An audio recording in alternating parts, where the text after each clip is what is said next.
certains d'entre vous le connaissent déjà. C'est quelqu'un qui amène une énergie toujours assez forte. On en a beaucoup parlé. Donc, vous pouvve le trouver sur son site, qui est intéressant d'ailleurs, c'est 6, c'est normal, hein, ce mais que t'as fait, hein. 6ix.be, voilà, si vous voulez avoir plus d'informations. Et je vous prie de vous joindre à moi pour accueillir Cédric Reynaud.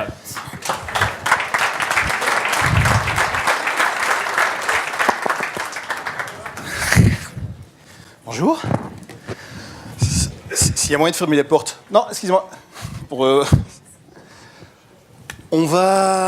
J'ai une demi-heure, donc je parle très vite. Donc normalement, vous allez avoir 60 minutes de contenu en une demi-heure.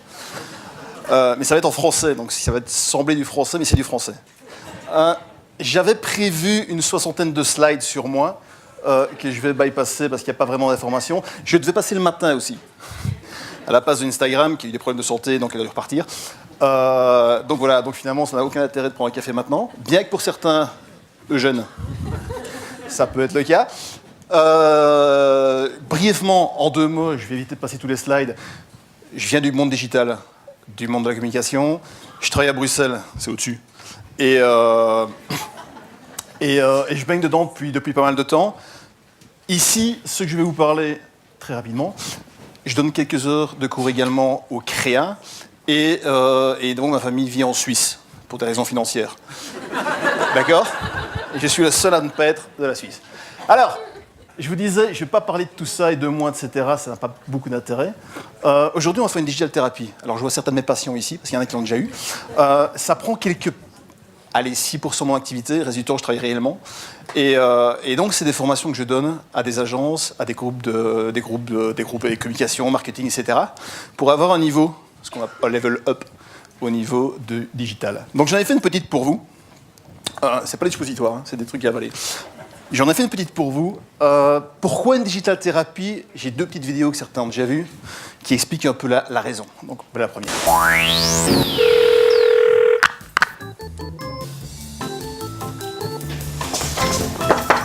Entrez. Bonjour monsieur le directeur. J'ai beau faire tous les tiroirs, les dossiers, en fait, je retrouve pas les négatifs Instagram. Est-ce que c'est vous qui les avez ? Allez Jacob, je te propose, écoute bien, le premier QR code diffusé en radio. Écoute. Il permet de télécharger une application vraiment extra. Flashez aussi votre QR code sur http://www.bricotopnordpascalais.com. Bonjour monsieur le directeur. Bonjour. Regardez-moi ça. Il y a un type dans le Périgord, il a retweeté l'intégralité du stop rayon de notre client. Ça viralise à mort. Alors ? J'ai appelé le prestataire et il y a eu un casse à l'App Store. Toutes les applications ont disparu. Ah. Et voilà, on ne retrouve plus celle du client. Mais faut pas vous inquiéter, hein, j'ai appelé la gendarmerie et puis là, si je peux prendre 10 minutes, je vais aller déposer une main courante. /SCHUSCH/. Qu'est-ce que t'en penses ? Donc, en fait, ce qu'il y a, c'est que j'ai remarqué que dans différentes agences de publicité dont je tairai les noms, c'est beaucoup comme ça. Donc, on a plein de noms d'oiseaux, ça fait chouette, etc., de dire des trucs qu'on connaît pas. Mais c'est chouette. On va mettre des QR codes sur des affiches parce que c'est chouette. On est tendance à mettre des QR codes, mais ils savent pas très bien à quoi ça sert, etc. Ils ne savent parfois pas du tout. Vu que je suis en Suisse, j'ai retrouvé un petit exemple de Suisse de ce que c'est. Flux RSS. C'est concernant la radio, non ? C'est pas... Je sais pas, je vois vraiment pas quoi. Désolé. L'IRSS, c'est l'Union soviétique. Et donc on a vécu ça pendant pas mal de temps, etc. On s'est dit il faut faire quelque chose, il faut qu'on ait un motif. Et donc on a fait la digital thérapie, c'est du speed learning. Digital thérapie, c'est du speed learning. Donc on va très vite. Normalement c'est des sessions de 90 minutes. On aborde beaucoup de sujets. Il n'y a pas de connaissances particulières. On s'attaque à des gens qui ont beaucoup de connaissances, qui pensent qu'ils sont vachement balèzes. Et on aborde plein de sujets différents avec une thématique principale. Petite parenthèse, si vous rencontrez des gens qui disent qu'ils sont experts, parlez pas avec ceux qui ne sont pas experts. Parce que quand on est expert, c'est qu'on ne l'est pas. Donc on le met en avant, etc. Et on en rencontre aussi certains. Et donc je me suis dit, pourquoi une digital thérapie ? On vit dans une société qui évolue beaucoup. Digital transformation, on le voit dans des agences, on le voit dans des grosses sociétés qui ont des gros problèmes parce qu'ils silotent. Donc on avait le marketing digital, à côté du marketing, parce que c'est autre chose. Et maintenant, dans le digital, on a le social. Ça, c'est encore autre chose. C'est pas ce qu'ils font. Donc, et on essaye de déciloter tout ça, et donc c'est très compliqué. Et donc, on a mis en place ces digital thérapies qu'on va attaquer direct avec une spéciale pour vous. Grande chance. Il y a structures qui en restent, des chiffres, Akezako, définition, c'est quoi, etc. Et puis, on a un sujet du jour. Alors, ne pensez pas que je suis un gars qui ne sait pas faire de slide, mais en fait, le beamer a un problème. D'accord? Donc, j'aurais pu vous raconter des blagues, etc., mais c'est pas moi. D'accord? Merci. Alors, le chiffre 5. Alors, je déteste ça, mais j'adore le faire ici en Suisse. Les 5 prédictions marketing pour 2015. On va être un peu plus sérieux. Je vais repris un petit détail. Marketing of data, je pense qu'on vous a saoulé avec du big data, etc. Je pense, regardez quand même le data, parce que je pense qu'il y a vraiment un investissement de plus en plus qui va vers de l'analytics.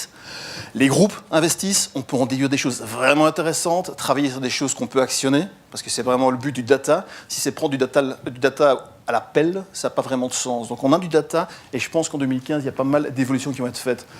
La vidéo, vous regardez tous, ça fonctionne très bien. En fait, on remarque que de plus en plus, ces sociétés intègrent la vidéo dans tout ce qui est explication, dans tout ce qui est démonstration du produit, etc. Et que ça a un impact globalement sur la conversion derrière. Donc l'utilisation de la vidéo dans ce cadre-là, je pense que c'est une des choses qui va bouger assez bien en 2015. Micro-targeting, hyper-segmentation, je ne vais pas en parler beaucoup, mais je pense qu'il y a Anthony Lamy chez Facebook, donc, qui m'a payé ce midi pour que je parle un peu de Facebook. Et donc, on peut faire pas mal de targeting avec Facebook, on fait de la micro-segmentation, et on arrive à optimiser la conversion. Donc, c'est des choses intéressantes. On va de plus en plus vers ce genre de targeting ultra précis, et on évite maintenant de shooter au bazooka en se disant « je vais toucher quelqu'un, je ne sais pas qui, mais je vais toucher quelqu'un ». D'accord? Donc, on est dans de la micro-segmentation. Mobile, alors chez vous, ça s'appelle le Natel. D'accord? Donc l'évolution du Natel, effectivement, va monter. Le Natel va exploser, je pense. Peut-être pas chez nous. On le voit de plus en plus. Le search, l'utilisation du search est vraiment de plus en plus en pointe au niveau mobile. Je pense que le côté anglo-saxon est assez en avance sur nous.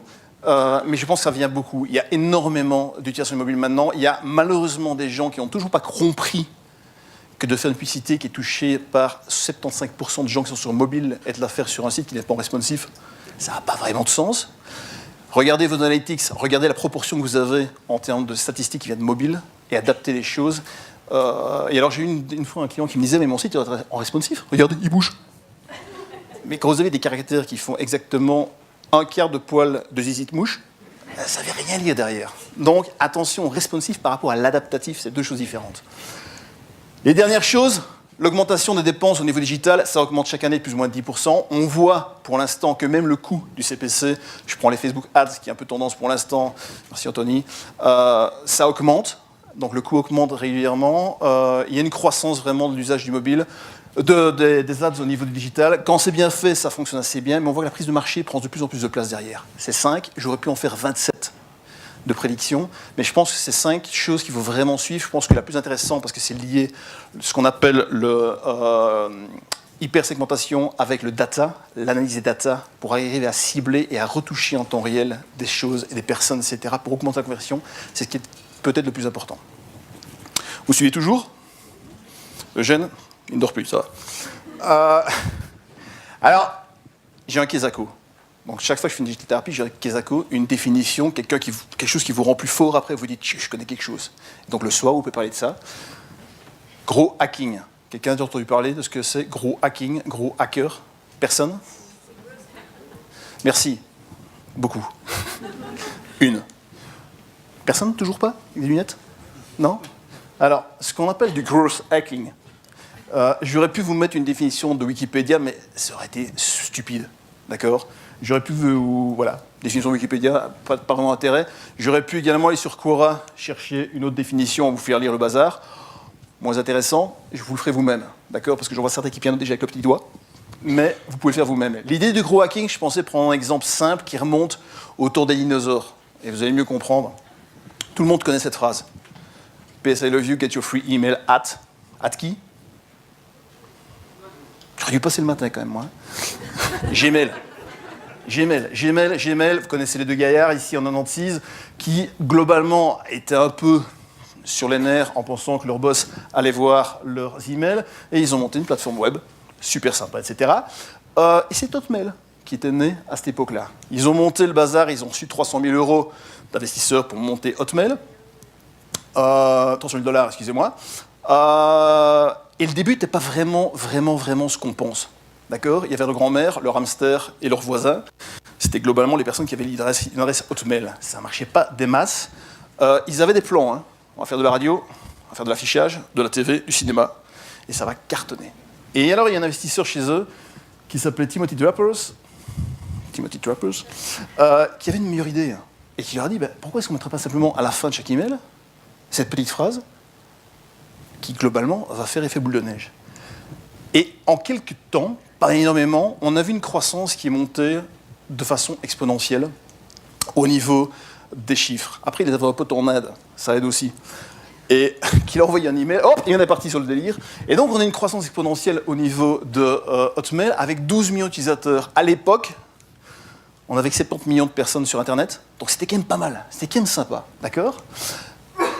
Cette histoire-là de Hotmail, où certains d'entre vous n'étaient pas encore nés, n'est pas dans le passé. On a pas mal de choses qui existent pour l'instant. Si je prends Facebook, si je prends d'autres comme Groupon, si je prends Pinterest, si je prends Instagram, si je prends Snapchat, toutes ces plateformes utilisent cette même mécanique, d'accord ? Et on se pose toujours la question, pourquoi est-ce que ceux-là réussissent là où d'autres, globalement, sont en échec.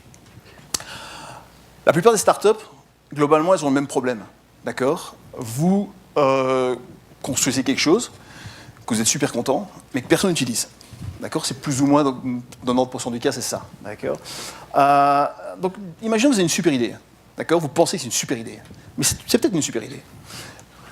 Vous l'assemblez avec un team, 2-3 gars, vous sortez de la cave, vous montez le bazar ensemble, vous commencez à monter l'application, et puis alors le jour J, 6 mois après, on va lancer le truc. Chouette, d'accord ? Vous lancez votre application, votre site, que sais-je, et il ne se passe rien.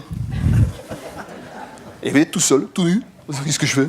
Ça ne marche pas. Ça ne marche pas, il ne se passe rien. Derrière, alors vous allez avoir un petit article sur TechCrunch. Et vous allez avoir 1000 personnes qui viennent, vous êtes super heureux, parce qu'il y a 1000 personnes qui viennent télécharger votre bazar.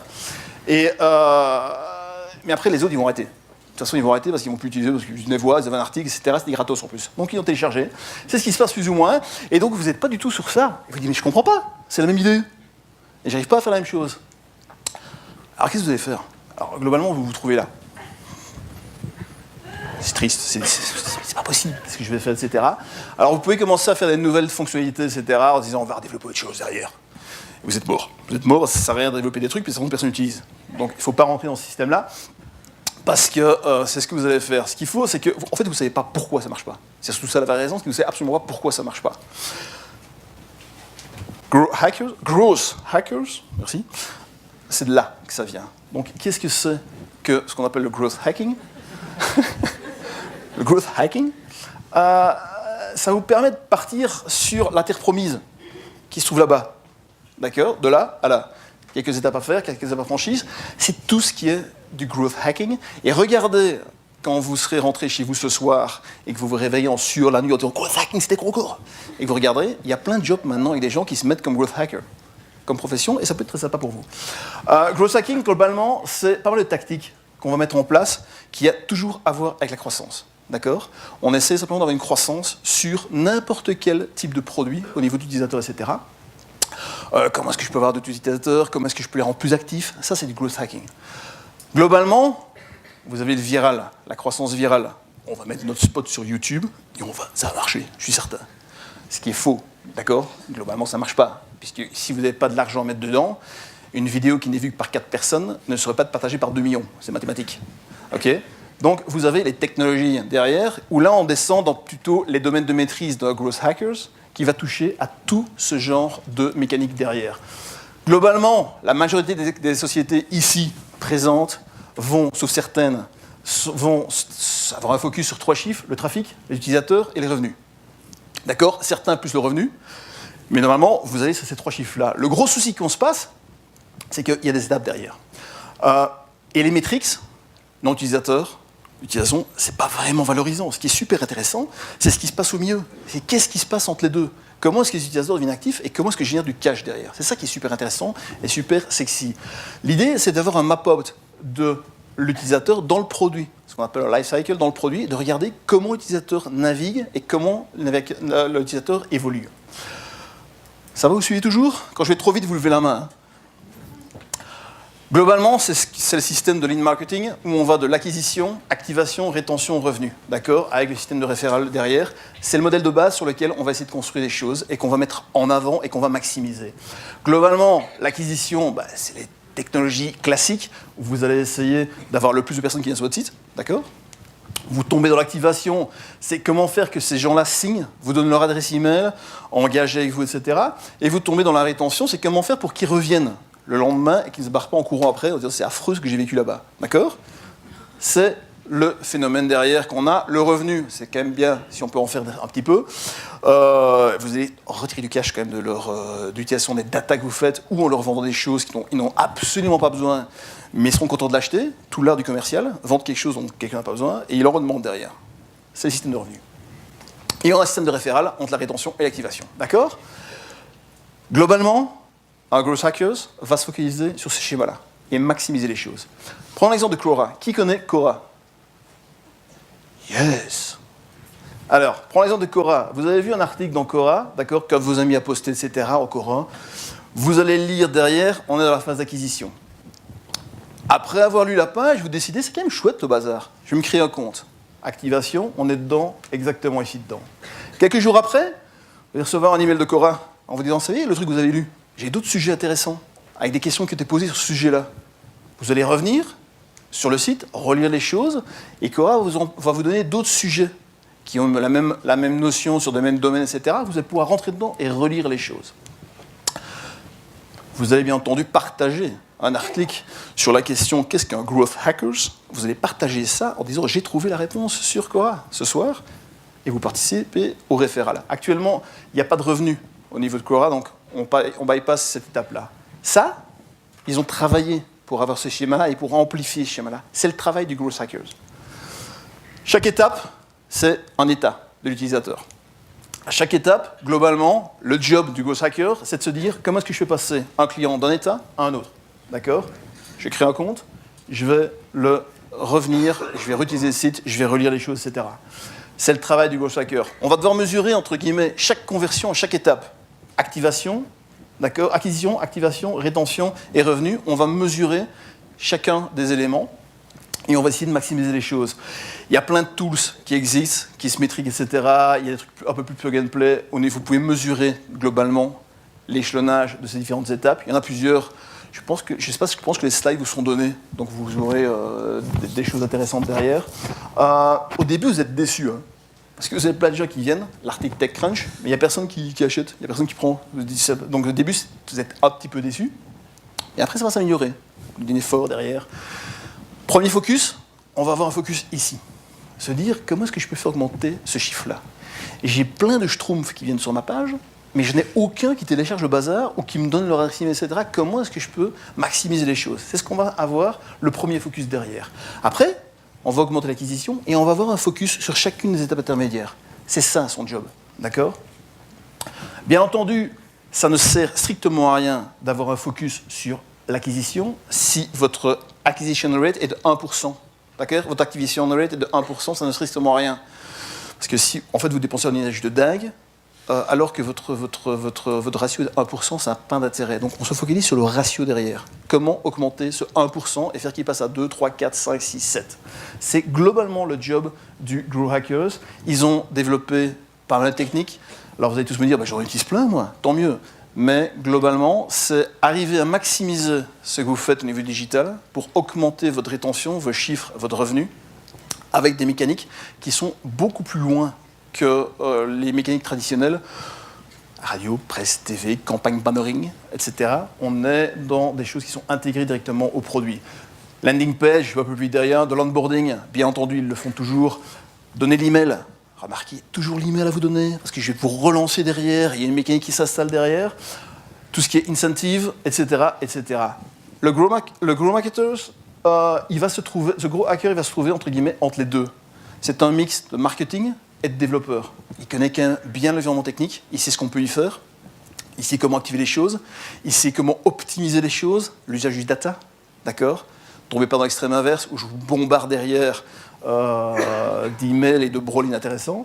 Le growth hacker se trouve au milieu derrière. Si on voulait même aller plus loin dans la démarche, je pense que le growth hacker, il va se retrouver sur une limite entre le marketeer, connaître les méthodologies de marketing, etc.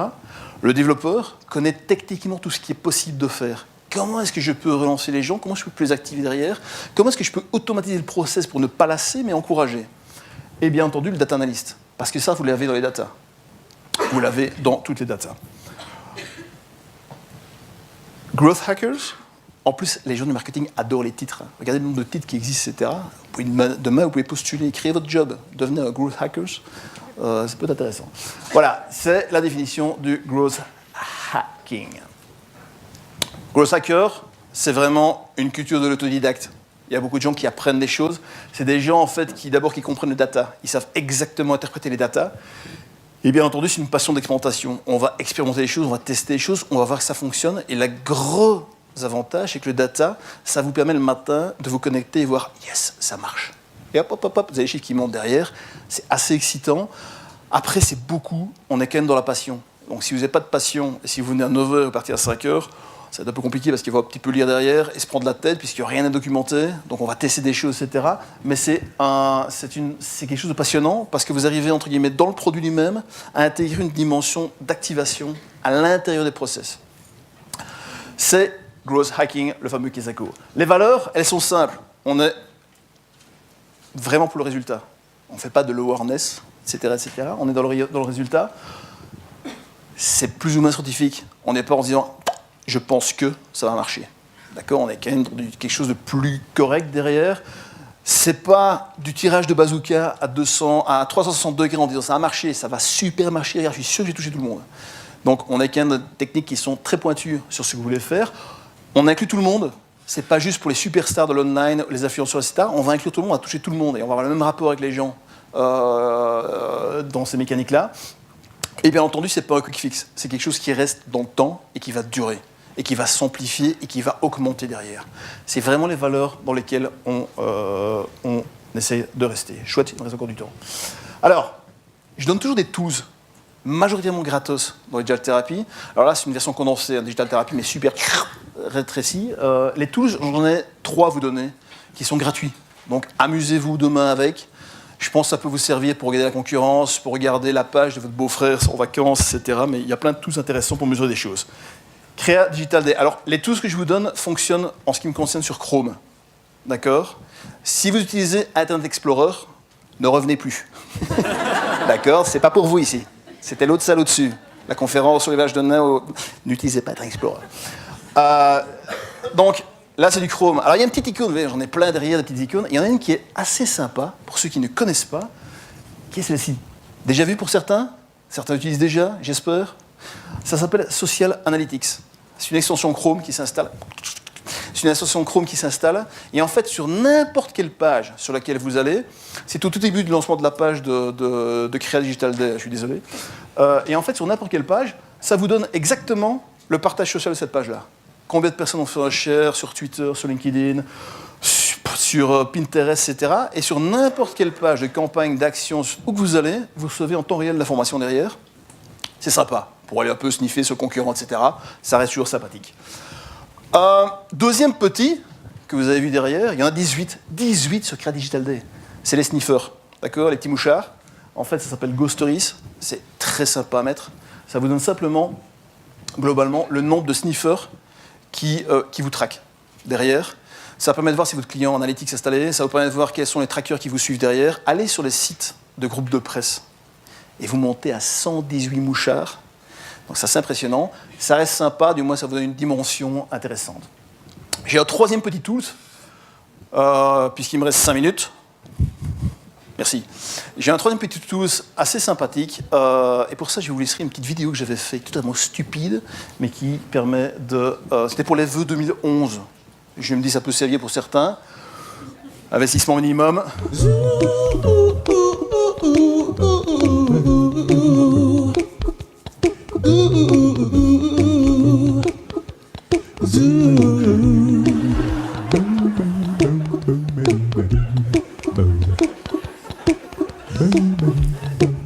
Ça marche vraiment. Hein.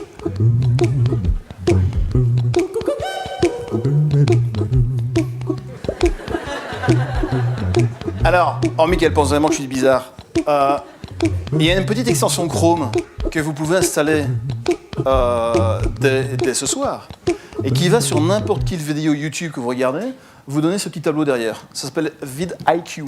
Sur chaque vidéo, vous allez recevoir toutes les informations. Le nombre de vues, average, est-ce qu'elle a été partagée, combien de personnes, le pourcentage de vidéos qui regardent, etc. pour tous vos concurrents, pour tous les vidéos que vous aimez bien. Donc c'est assez sympa. Ça s'appelle vidIQ. D'accord. Alors j'ai pu voir que mes amis de chez Tesla, ils avaient une petite vidéo qui était assez sympa. Vous avez tous les chiffres derrière, etc. On air, il faut y travailler. Hein. Il faut un petit peu travailler parce que là, on n'a pas beaucoup de... mais bon, ils avaient des choses, etc. Je suis vraiment désolé. Donc voilà derrière. Il y avait un certain Steve qui m'a piqué cette phrase. Une dernière petite chose que je vous mentionnerai par rapport à une stratégie digitale. Évitez de tomber dans le hype. Dès qu'il y a un truc qui sort, tout le monde saute dessus comme des lapins. On va le faire aussi. Évitez de tomber dans le hype. Et pour illustrer ça, je terminerai sur une petite vidéo où ils peuvent faire un peu péter le son, s'il vous plaît. Yo, bro, you on woo-woo? You kidding me? Everybody's on woo-woo. Woo-woo. Lock and load, people. We're going all in on woo-woo. Okay? Mark, comp us up a profile page. Copy. Susie, write us some posts. I'm writing. Grace, upload some videos. Uploading. I want sponsored woos. I want targeted woos. We want to be all up in your woo-woo feed. Gordon, register our woo-woo handle. Don't you know the Wu-Tang Clan? Let's get them involved. We need an ethnically ambiguous woo-woo mascot. We're cashing in the Q4 budget, people, and we're buying some followers. Yeah! All right. Woo! Woo! Woo! Woo! Woo! Woo! Woo! Woo! Woo! Oh, yeah! Dude, are you still on woo-woo? Nah, man. My mom's on woo-woo. Il y en a plein. Adobe Marketing Cloud, une logiciel extraordinaire. Je finirai sur cette petite phrase simplement et que je vous laisse méditer là-dessus. C'est éviter de tomber dans le travers d'avoir une stratégie pour le digital.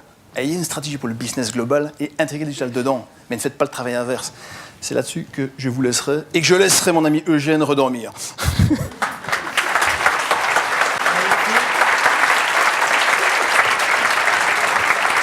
Cédric. De rien. Voilà l'énergie dont on avait besoin. On sentait qu'on avait besoin de revenir un petit peu avec de la force, c'est bien. Beaucoup d'outils, ça on a apprécié. Les slides sont disponibles si l'auteur le veut bien. Je veux bien. Sur le site de CAS, c'est enregistré, c'est bien. Quelques questions sur le growth hacking.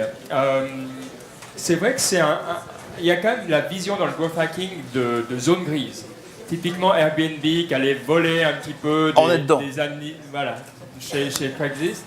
Comment est-ce qu'une marque gère ça sans se faire du mal potentiellement? Enfin, quand on est un peu plus établi qu'une start-up. Mais il y a une zone grise. D'accord? Il y a une zone grise. Après, dans la zone grise, il y a une ligne rouge sur laquelle il ne faut pas passer.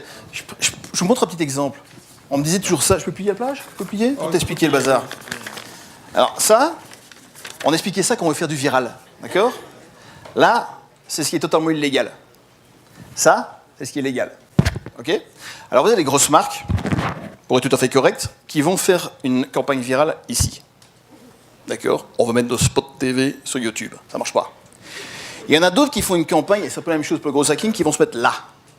Le problème, c'est qu'un petit coup de vent, et vous tombez dans les problèmes. Donc tout l'art, c'est d'arriver à surfer 2 mm en dessous de la crête, sur lequel vous ne passerez jamais de l'autre côté, mais vous êtes à la limite derrière. Alors, maintenant, sur les grosses marques, c'est vrai que c'est plus compliqué. Sur les toutes grosses marques, il y a la crainte toujours, l'aspect légal des choses, etc. Même tu peux les rassurer. Après, je dirais, et je ne vous le conseille pas ça, moi j'ai connu des marques qui, globalement, incluaient, et je ne conseillerais jamais de le faire, l'aspect légal des choses dans les budgets. Ça me coûtera combien si je me fais choper? Voilà. Donc c'est autre chose. Si vous avez le budget. Et puis l'autre chose moi, qui m'intéresserait aussi de plus savoir, c'est vrai qu'il y a un outil qui est éternel et qui était cité, c'est l'email. À quel point il faut... bourré là-dessus. Toi, Mais comment tu l'utilises? l'email, hein, franchement, il y a moi, j'avais une boîte d'email marketing. En 2001, on a monté une plateforme parce qu'on remarquait que c'était un truc de geek avec des boutons partout et les gens du marketing ne comprenaient pas les tableaux. Et on s'est dit, on va faire une plateforme qui s'adresse à des gens du marketing. Et donc, on a mangé de l'email. J'ai beaucoup mangé de l'email. Et puis à un moment, ça m'a tellement gavé que j'ai arrêté l'email. Beaucoup de personnes maintenant disent, ouais, l'email c'est fini, c'est mort, c'est ma grand-mère qui utilise l'email. Si on regarde les chiffres actuels 2014, en termes de conversion par exemple, sur du social on est à 2%, 2,45%, sur du banner rich media, pas le banner traditionnel, on va être à plus ou moins la même chose. Sur l'email, quand c'est bien fait, on arrive de 6,28, 6,27% de conversion. D'accord? Alors vous avez parfois des clients qui vous disent, ouais, mais on l'a déjà fait, ça marche pas. Et il n'y a rien de pire que des gens qui vous disent, on l'a déjà fait, ça marche pas. Vous l'avez mal fait, ça marche pas. Mais on peut bien le faire. Mais l'email est loin d'être mort en termes de conversion. Ça fonctionne très très bien. Stratégie de l'email, c'est quelque chose qu'il ne faut pas oublier derrière. D'accord. On va prendre peut-être une ou deux questions de la salle, voir si... Je précise le gros hacking, par exemple, les stratégies derrière. Vous ne l'avez pas remarqué, mais vous y avez tous pensé. Très malin. Vous ne l'avez même pas vu que Mastercard sponsorisait Crea Digital Day avec les 2 sièges placés dans le fond, rouge et jaune. Depuis le début, je me dis, mais qu'est-ce que Mastercard fout sur la scène? Très malin, très malin, très malin. Je ne sais pas comment ils ont payé pour être là, mais c'est très malin. Qui veut poser la première question? J'avais payé des gens pourtant. Toujours calme, voilà. Oui, bonjour. Vous avez mentionné Adobe Marketing Cloud. Ouais. Et puis, il y a aussi, et entre Salesforce, Adobe et peut-être les solutions de... Bonjour. Donc, juste avant la fin de la présentation, vous avez donné un exemple pour une entreprise qui offre des solutions marketing. Donc, dans ce cas-là, Adobe Marketing Cloud. Il y a aussi Salesforce et il y a aussi Oracle, Proxy et puis Salesforce. Est-ce que vous les avez essayés? Est-ce qu'il y a dans ces trois-là une que vous conseillez? Très honnêtement, parce que ce sera un super grand débat de parler de ça. Je vous ai mis en fait la vidéo pour la vidéo, pas pour le Adobe Marketing Cloud. D'accord. D'accord, ça n'a rien à voir avec la voilà. Ça n'avait strictement rien à voir. Et pour être très honnête avec toi, je n'ai jamais testé Adobe Marketing Cloud. J'ai un petit peu mis mes mains dedans, mais ça faisait très mal. Et donc, je n'ai pas d'avis spécifique sur Adobe Marketing Cloud, malheureusement. Par contre, il faut des campagnes de la mort. Oui, mais c'était pour ça, juste. D'accord. Bon, désolé. Est-ce qu'il y a une autre question? Personne? Là, voilà, la dernière question. Je vais y aller. Hop, hop, hop, hop. Ah, c'est bon, c'est bon. Ça va. Ça marche pas? Tiens. Oui, ouais, c'est bon. À quel point, vous avez parlé de Cora et ils font pas d'argent. À quel moment ils vont, une compagnie qui a la même stratégie peut commencer à faire de l'argent? Vous savez, il y a une grande différence entre le continent européen et le continent et chez nous. Continent européen, c'est chez nous, d'accord, excusez-moi, je suis en Suisse. Il y a une grande différence entre l'Europe et les États-Unis. En fait, en Europe, le problème, et je stigmatise le bazar, bonjour, je stigmatise le bazar en Europe, c'est que chaque fois que vous développez quelque chose, en Europe, les gens, ce qu'ils veulent, c'est globalement, j'investis 1 euro et j'aimerais bien qu'à la fin du mois, on en touche 4. C'est un peu la logique derrière, vous le voyez. En francs suisses, excusez-moi. Donc j'investis 1 franc suisse et j'aimerais avoir 27. Parce qu'en Suisse, c'est beaucoup, 27 à la fin du mois, d'accord? Et on est dans cette mécanique-là. Le gros avantage au niveau des États-Unis, en fait, si vous regardez les mécaniques derrière, regardez Facebook, regardez l'Instagram, qui est la même chose maintenant pour l'instant, mais leur logique, c'est quoi? C'est la clé du succès, c'est le volume. Quand vous avez un volume, vous êtes le roi du pétrole. D'accord? Regardez les modèles américains. Regardez comment ils se rémunèrent après sur vos datas. Par exemple, il y a plein de groupes qui ont des datas, ils ne se rémunèrent pas sur les datas. Ils se rémunèrent sur la vente derrière. Ils n'ont jamais capté que les datas qu'ils possédaient avaient peut-être plus de valeur que le brol qu'ils vendent et sur laquelle ils touchent une marge minimum, parce que c'est fait en Suisse. Bon, ils pourraient le faire en Chine. Non, je rigole. Et donc voilà, c'est la clé du volume derrière. Et une fois, se dire, je vais attendre 5 ans à fond perdu pour avoir un volume X. Et une fois que j'aurai le volume, ben en fait, globalement, je serai incontournable. Je vais pouvoir vendre des choses, je vais pouvoir vendre de la pub. Regardez Facebook. Vous en mangez de la publicité maintenant sur Facebook. Il ne fallait pas quand même penser que ça allait être gratos pendant 252 ans. Je rentre en bourse, je rentre du cash. D'accord? Dans l'histoire derrière. Et c'est tant mieux. Je dirais tant mieux, ça permet d'avoir quelque chose qui est mieux en termes de développement, etc. Et donc on a cette logique-là. Ouais, je pense qu'on a eu la réponse. C'est magnifique. Merci beaucoup. De rien. Excellent.